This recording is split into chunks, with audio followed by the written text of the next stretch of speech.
ప్రశ్నించిన జర్నలిస్టులపైన హత్యాయత్నాలు, మళ్ళా మహిళలపైన పెరిగినటువంటి అఘాయిత్యాలు, రాష్ట్రంలో పెరిగిన మర్డర్లు, నేరాలు, సీఎం దగ్గరే ఉన్న లాండ్ ఆర్డర్ ఆగమాగం, సీఎం దగ్గరనే ఉన్న లాండ్ ఆర్డర్ ఆగమాగం అయిపోయింది. రాష్ట్రంలో పూర్తిగా దెబ్బతిన్న శాంతి భద్రతలు, త్వరలో 4 రాష్ట్రాల ఎన్నికలు ఎఫెక్ట్ పడే ఛాన్స్ ఉందని అస్తం పెద్దల టెన్షను, ఇక్కడి పరిస్థితి దేశమంతా చెప్తామన్న హరీష్ రావు కామెంట్స్తో మరింత ఆందోళన, సీఎంను మార్చక తప్పదనే ఆలోచనలో అధిష్టానం, త్వరలోనే నిర్ణయం ఉంటుందని చెప్పేసి ఢిల్లీలో గుసగుస. రాష్ట్ర రాజకీయాల్లో ఎవరు ఊహించని కీలక పరిణామం జరగబోతున్నాయన్న చర్చ ఢిల్లీలో జరుగుతోన్నది. పార్టీని గెలిపించారనే ఉద్దేశంతో అప్పట్లో రేవంత్ రెడ్డికి ముఖ్యమంత్రి పీఠం అప్పచెప్పింది కాంగ్రెస్ అధిష్టానం. రాష్ట్రంలో పదవులైనా మరేదైనా ఆయన చెప్పిందే పెద్దలు పాటిస్తారనే ప్రచారం ఉన్నది. కానీ ఇప్పుడు సినిమా పూర్తిగా మారిపోయిందని తెలుస్తోంది. రాష్ట్రంలో అదుపు తప్పిన లాండ్ ఆర్డరు, ప్రభుత్వంపై పెరిగిపోతున్నటువంటి వ్యతిరేకత, కాంగ్రెస్ అధిష్టానం కూడా మార్పు కోరుకుంటున్నట్టుగా సమాచారం. ఇందులో భాగంగానే ముఖ్యమంత్రిని మారుస్తారనేటువంటి చర్చ కూడా నడుస్తూ ఉంది. అసలు ఎందుకు ముఖ్యమంత్రిని మార్చాలనుకుంటున్నారు, ఏమైతే ఉంది, ఇది ఒక్క రోజులో ఉన్నటువంటి చర్చ కాదు. గత 2000 ఏదైతే కాంగ్రెస్ పార్టీ అధికారంలోకి వచ్చిందో అప్పటి నుంచి ఇప్పటిదాకా జరుగుతున్నటువంటి ఒక చర్చని మనం తీసుకుంటే 10 నెలల సమయాన్ని కనుక మనం బేరీజు వేసుకొని చూస్తే అన్నీ ఉల్టా పల్టా అయిపోయినాయి. తెలంగాణ పోలీసింగ్ దేశంలోనే నెంబర్ 1 పొజిషన్లో ఉండే, గతంలో నెంబర్ 1 పొజిషన్లో ఉంటుండే. ఇప్పుడు అలాంటి పోలీసింగ్ వ్యవస్థ ఉన్నటువంటి తెలంగాణ రాష్ట్రంలో ఇప్పుడు అది మొత్తం నిర్వీర్యం అయిపోయేటువంటి పరిస్థితి కనపడతా ఉంది. మొత్తం రాజకీయ కక్ష సాధింపుల కోసం, వారి స్వార్థ ప్రయోజనాల కోసం పోలీస్ వ్యవస్థను వాడుకుంటున్నట్టుగా స్పష్టమవుతూ ఉంది. ప్రతిపక్ష నాయకుల మీద కేసులు పెట్టుడు, ప్రశ్నించిన గొంతుకల మీద కేసులు పెట్టుడు, దాడులు చేస్తున్నటువంటి వాళ్ళ మీద ఇప్పటిదాకా ఎలాంటి చర్యలు తీసుకోకపోవడు. ఏమైంది కొండారెడ్డిపల్లి ఇష్యూ, ఇప్పటిదాకా ఆ దాడి చేసినోడు అరెస్ట్ కాలే, మమ్మల్ని చేజ్ చేసినోడు అరెస్ట్ కాలే. ఏమైంది పోలీస్ వ్యవస్థ? స్లీపింగ్ మోడ్లో ఉన్నది. కంప్లీట్గా రేవంత్ రెడ్డి గారి అడుగులకు మడుగులొత్తందుకు కేవలం ఆయన పాదసేవలో ఉన్నట్టుగా కనపడతా ఉంది స్పష్టంగా చూస్తూ ఉంటే. మరి పోలీసులు స్వచ్ఛందంగా పనిచేయాలి కదా, తప్పు చేసినోడు ఎవరైనా అరెస్ట్ చేయాలి కదా.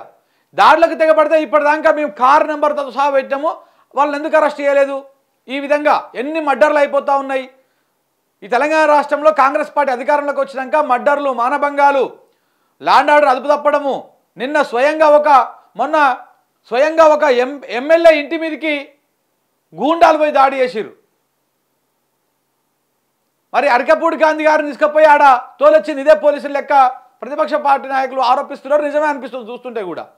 ఇదంతా మొత్తము అతలాకుతమైనటువంటి పరిస్థితి కనపడతా ఉంది. లాండ్ ఆర్డర్ కంట్రోల్లో లేదు తెలంగాణ రాష్ట్రంలో. సో ఈ నేపథ్యంలో ఇంకొకటి 2 ప్రధాన అంశాలు, ఒకటి బుల్డోజర్ రాజకీయం, మరొకటి ఎమ్మెల్యేల చేరిక విషయము, దాంతోపాటు లాండ్ ఆర్డర్ అదుపు తప్పడం. ఈ 3 ప్రధాన అంశాలతోటి ముఖ్యమంత్రి పదవి ఊడిపోయేటువంటి అవకాశాలు కనపడతా ఉన్నాయి, స్పష్టంగా కనపడతా ఉన్నాయి.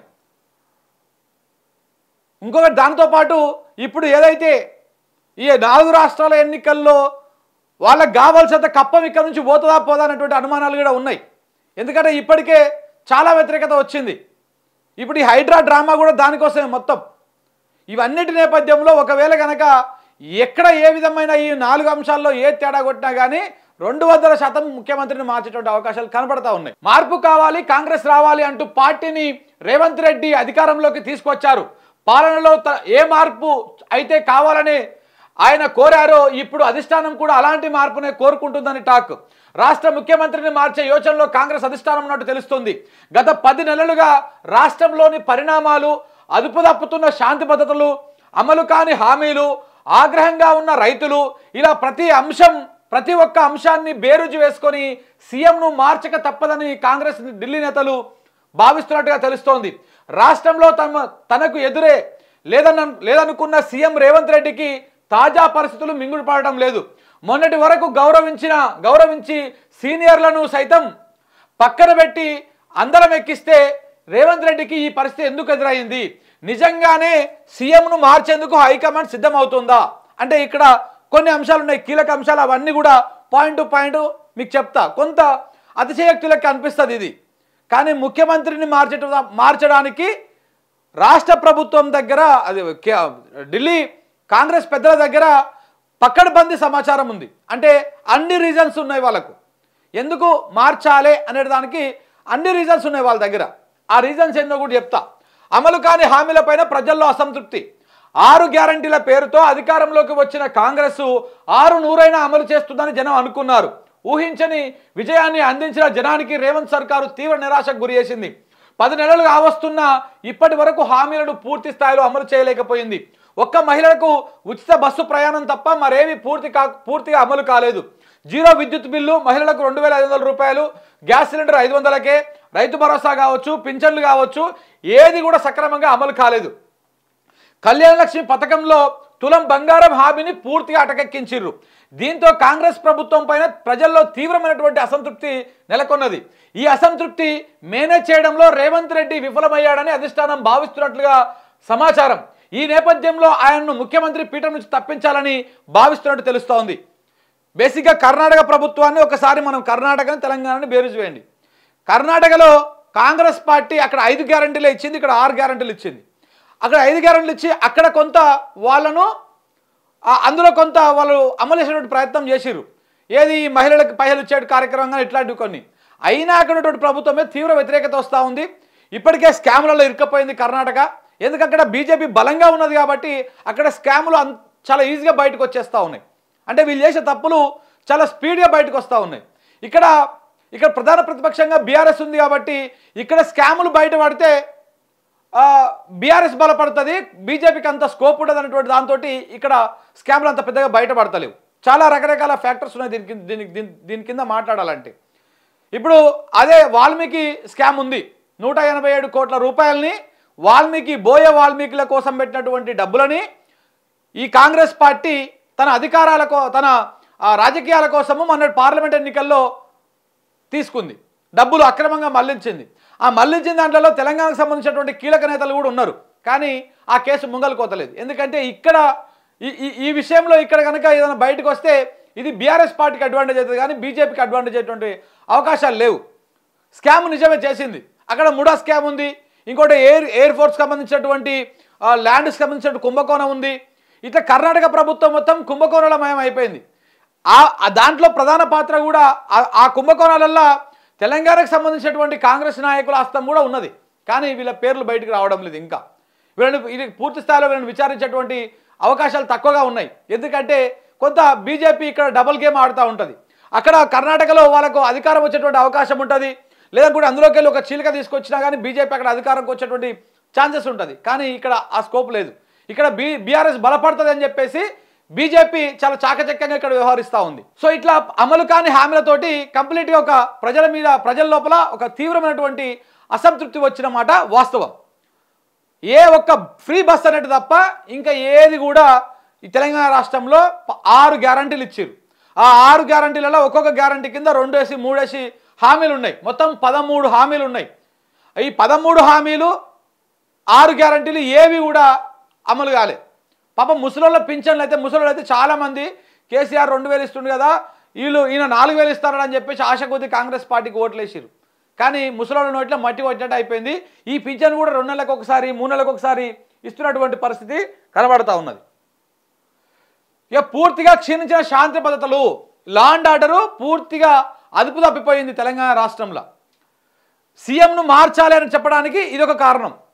హైదరాబాద్ నగరంలో లా అండ్ ఆర్డర్ వ్యవస్థ పూర్తిగా దెబ్బతిన్నది. రాష్ట్రంలో నేరాలను రేవంత్ సర్కార్ అదుపులో పెట్టలేకపోయింది. శాంతి భద్రతలు పూర్తిగా అదుపు తప్పాయా అన్నట్లు పరిస్థితులు ఉన్నాయి. స్వయంగా ముఖ్యమంత్రి రేవంత్ రెడ్డి దగ్గరే హోంశాఖ ఉన్నా దానిపైన పూర్తి దృష్టి పెట్టిన దాఖలాలు లేవు. ఈ 10 నెలల కాలంలో చిన్నారులపైన అఘాయిత్యాలు, మహిళలపైన అత్యాచారాలు, హత్యలు, దొంగల దోపిడీలు పెద్ద ఎత్తున వెలుగులోకి వస్తున్న సరైన సమీక్ష నిర్వహించిన పాపాన పోలేదు సర్కార్. ఇంతగా లా అండ్ ఆర్డర్ సమస్య తలెత్తుతున్నా పట్టించుకునే నాదుడే లేడని ప్రతిపక్షాలు దుమ్మెత్తిపోస్తున్నాయి. హోంశాఖను తన దగ్గరే పెట్టుకున్న సీఎం ఏం చేస్తున్నారని మండిపడుతూ ఉన్నాయి. ఈ అంశం కూడా అధిష్టానం దృష్టికి వెళ్ళడము ఈ ముఖ్యమంత్రిని మార్చాలన్నటువంటి ఫ్యాక్టర్లో ఇది ఒక ఫ్యాక్టర్ అన్నమాట. ఇంకొకటి చూద్దాం. ఇక ఎమ్మెల్యేల చేరిక అట్టర్ ప్లాఫ్ అయిపోయింది. ఇక్కడ మనం చెప్తున్నాం కదా, ఒకటి హామీలు, ఈ హామీల విషయంలో ఫెయిల్ అయింది, రెండవది లా అండ్ ఆర్డర్,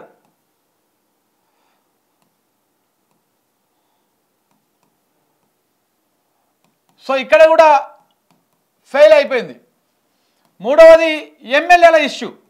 ఎమ్మెల్యేల ఇష్యూ 10 మంది ఎమ్మెల్యేలు వచ్చారు కదా, ఈ 10 మంది ఎమ్మెల్యేలకు సంబంధించినటువంటి వ్యవహారము బాగా కీలకంగా ఉన్నది. బేసిక్గా రేవంత్ రెడ్డి ఏం ప్రయత్నం చేసిండంటే మొత్తము 39 మంది ఎమ్మెల్యేలు ఉండే, సరే అందులో ఒక ఆమె చనిపోయినా కానీ 38 మంది ఎమ్మెల్యేలు బీఆర్ఎస్ పార్టీకి ఉన్నారు. బీఆర్ఎస్ పార్టీకి 38 మంది ఎమ్మెల్యేలు ఉంటే ఇందులోకి వెళ్ళి 26 మంది ఎమ్మెల్యేలు కనుక కాంగ్రెస్ పార్టీలో జాయిన్ అయితే బీఆర్ఎస్ ఎల్పీ అనేది ఏదైతే ఉందో ఈ ఎల్పీ కాంగ్రెస్ పార్టీలో విలీనం అయిపోతుంది. కానీ ఇప్పటికీ 10 మంది ఎమ్మెల్యేలు వచ్చిర్రు. 10 మంది ఎమ్మెల్యేలు వచ్చిర్రు. ఇంకా వీళ్ళకు విలీనం కావాలంటే 16 మంది ఎమ్మెల్యేలు కావాలి.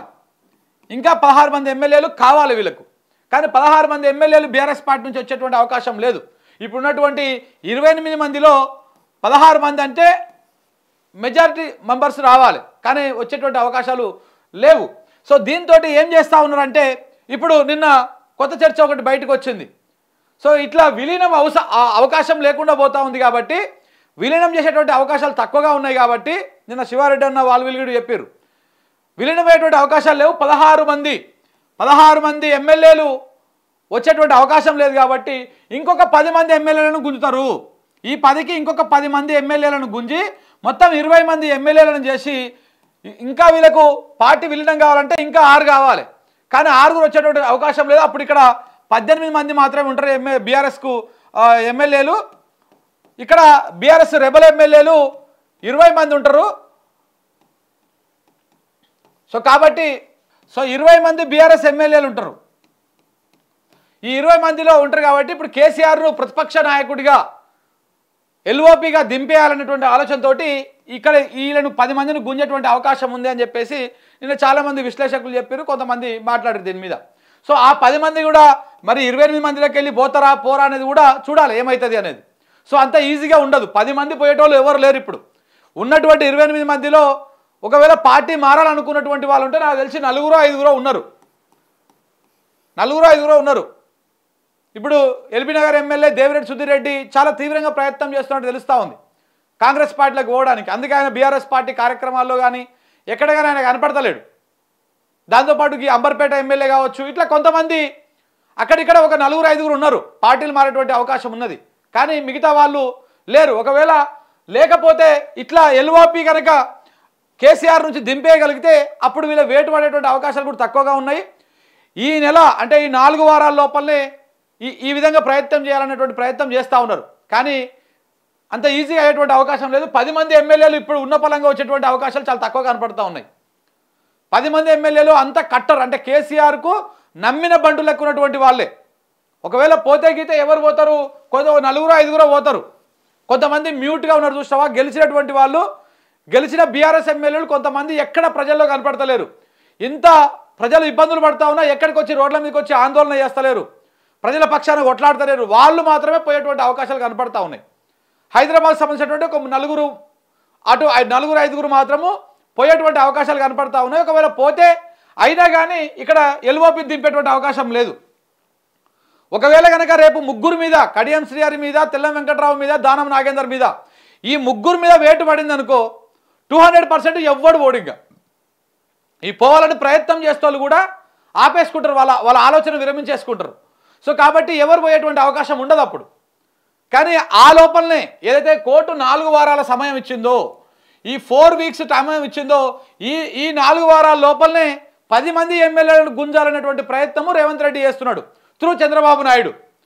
చంద్రబాబు నాయుడుకు దగ్గరగా ఉన్నటువంటి వాళ్ళు ఇంకెవరెవరు ఉన్నారు ఏంటి కట? ఇప్పటికి చాలామంది వెళ్ళిపోయారు కదా. ప్రకాష్ గౌడ్ కావచ్చు, ఈయన ఎవరు మన అరకపూడి గాంధీ కావచ్చు, ఇట్లాంటి వాళ్ళందరూ వెళ్ళిపోయారు. ఇంకా చంద్రబాబు కోటర్లో ఉన్నటువంటి వాళ్ళు ఎవరు, పాత కాంగ్రెస్ టీడీపీలో పనిచేసేటువంటి వాళ్ళు ఎవరు, వాళ్ళను గుంజేటువంటి ప్రయత్నాలు చేస్తూ ఉన్నారు. మరి అది ఎంతవరకు సక్సెస్ అవుతుందో తెలియదు. ఒకవేళ కనుక 4 వారాల లోపల 10 మందిని గుంజకపోతే ఇప్పుడు వచ్చినటువంటి ఈ 10 మంది మీద వేటు పడుతుంది. తప్పకుండా ఇక్కడ మళ్ళా బై ఎలక్షన్స్ వస్తాయి. ఈ బై ఎలక్షన్స్లో 200% కాంగ్రెస్ పార్టీకి దెబ్బ పడుతుంది. ఇక్కడ కూడా ఫెయిల్ అయ్యేటువంటి అవకాశాలు స్పష్టంగా కనపడుతున్నాయి. ఇది ఎమ్మెల్యేలకు సంబంధించినటువంటి వ్యవహారం. ఇక 4వది బుల్డోజర్ రాజకీయం. అంటే ఈ హైడ్రా అనేది ఒకటి ఉంది కదా ఇప్పుడు డ్రామా. ఈ హైడ్రాకు సంబంధించినటువంటి వ్యవహారం విషయంలో కేంద్ర కాంగ్రెస్ పార్టీ జాతీయ కాంగ్రెస్ పార్టీ అధిష్టానము చాలా సీరియస్గా ఉంది. హైడ్రా మీద చాలా సీరియస్గా ఉంది. అసలు నువ్వు ఏం చేస్తున్నావు నాయన, నువ్వు ఏం చేయదలుచుకున్నావు, ఏం చేస్తున్నావు అంటే అక్కడ అధిష్టానం కూడా ఒక చిన్న దగ్గర కాంప్రమైజ్ అయిపోతూ ఉన్నది. ఎక్కడ కాంప్రమైజ్ అయిపోతూ ఉందంటే ఇప్పుడు ఢిల్లీలో, హర్యానాలో, మహారాష్ట్రలో, ఇంకొకటి ఎక్కడ ఉంది, ఏడా జార్ఖండ్. సో జార్ఖండ్లో ఇక్కడ ఎన్నికలు ఉన్నాయి ఇక్కడ. సో కాబట్టి వీళ్ళకు సంచులు కావాలి, వీళ్ళకి సంచులు కావాలి, బ్యాగులు, ఈ బ్యాగులలో పైసలు కావాలి మొత్తం. సో ఈ బ్యాగులు తెచ్చేటువంటి కార్యక్రమాన్ని ఇటు కాంగ్రెస్ పార్టీ 2 రాష్ట్రాలకు అప్పచెప్పింది. మనం గతంలో కూడా చెప్పినాం. కేసీ వేణుగోపాల్ తోటి డీకే శివకుమారు మన రేవంత్ల వారు భేటీ అయ్యారు అని చెప్పేసి ఈ 2 రాష్ట్రాలకు ప్రధానంగా అప్పచెప్పారు. ఈ 4 రాష్ట్రాల ఫండింగ్ వ్యవహారం మొత్తము మీరే చూసుకోవాలి, పైసలన్నీ మీరే పంపించాలి అని. సో దానికోసం మాత్రమే హైడ్రా విషయంలో జస్ట్ చూసినట్టు వ్యవహరిస్తూ ఉన్నారు. ఎందుకంటే మరి హైడ్రా లాంటిది లేకపోతే నేను పంపడం అంత ఈజీగా ఉండదు పరిస్థితి. ఎందుకంటే హైడ్రా ఉంటేనే ఇక్కడ ఒకరిని ఊలగొడుతుంటే ఇంకోటి భయపడతాడు, ఏమైనా తెస్తాడు, 2 సంచులు తెచ్చి వేసిపోతాడు, అప్పుడే నేను నీకు పంపించగలుగుతా, అంతకుమించి ఇంకొకటి లేదు అని చెప్పేసి కొంత ఇంటర్నల్గా వ్యవహారం నడుస్తూ ఉంది. కానీ హైడ్రా విషయంలో కూడా తీవ్రమైనటువంటి వ్యతిరేకత వస్తూ ఉంది. ఎందుకంటే ఇదే హైడ్రా చాలామంది కాంగ్రెస్ నాయకుల ఇళ్లను కూలగొట్టలేదు, కొంతమందిని ఊలగొట్టింది. సో కాబట్టి ఇప్పుడు ఆ హైడ్రా మీద కూడా అధిష్టానం చాలా సీరియస్గా ఉన్నటువంటి పరిస్థితి. ఇక్కడ కూడా ఫెయిల్ అయిపోయిండు రేవంత్ రెడ్డి. సో కాబట్టి దీంతో పాటు ఇంకొకటి మరీ ముఖ్యంగా ఈ ఫెయిల్ అయితే ఇదైతే లా అండ్ ఆర్డర్ ప్రాబ్లం కానీ ఈ 4 అంశాలు ఏవైతే ఉన్నాయో ఈ 4 అంశాలను మేము రాబోయే ఈ 4 రాష్ట్రాల ఎన్నికలు ఉన్నాయి కదా, ఈ 4 రాష్ట్రాల ఎన్నికల్లో కాంగ్రెస్ పార్టీ చేస్తున్నటువంటి దుర్మార్గ రాజకీయాలను రాజ్యాంగాన్ని చేతిలో పట్టుకొని మన రాహుల్ గాంధీ నీతులు చెప్తా ఉన్నాడు దేశమంతా తిరుగుకుంటా. అటు ప్రపంచ దేశాల్లో ఎక్కడో అమెరికాలో ఉండి ఇప్పుడు అక్కడ కూడా చెప్తా ఉన్నాడు, మేము ఈ 4 రాష్ట్రాల్లో తిరుగుతాము, ఈ 4 రాష్ట్రాల్లో తిరిగి కాంగ్రెస్ పార్టీ చేస్తున్నటువంటి దిగజారుడు రాజకీయాలను మేము అక్కడ ప్రచారం చేస్తామని చెప్పేసి మొన్నటి నుంచి హరీష్ రావు గారు 2-3 ప్రెస్ మీట్లలో మాట్లాడాడు. సో ఇప్పుడు ఏమైతే ఉందంటే ఒకవేళ కనుక ఇక్కడ పోయి ప్రచారం చేస్తే ఢిల్లీలో స్కోప్ ఉంది, బీఆర్ఎస్ పార్టీకి ఢిల్లీలో స్కోప్ ఉంది. ఒకవేళ కనుక వీడు అలయన్స్లో లేకపోతే ఇప్పటికే ఆపు కాంగ్రెస్ మధ్య కూడా కొంత డిఫరెన్షియేషన్ కనపడతా ఉంది.